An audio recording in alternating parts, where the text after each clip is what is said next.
युवाच्या all India panther सेना नाशिक जिल्हा अध्यक्षपदी करण संसारे यांची मी निवड जाहीर करतो आणि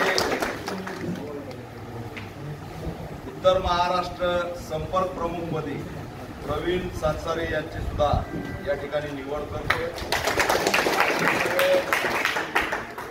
मजबूतीने युवा अध्यक्ष या ठिकाणी दुर्गेश भाऊ गरुड आहेत, अनेक पदाधिकारी आहेत। आता ही कार्यकारिणी प्रामुख्याने मोठी कार्यकारिणी झालेली आणि लवकरच मोर्चा आणि मेळाव्याच्या माध्यमातून आम्ही दाखवतो।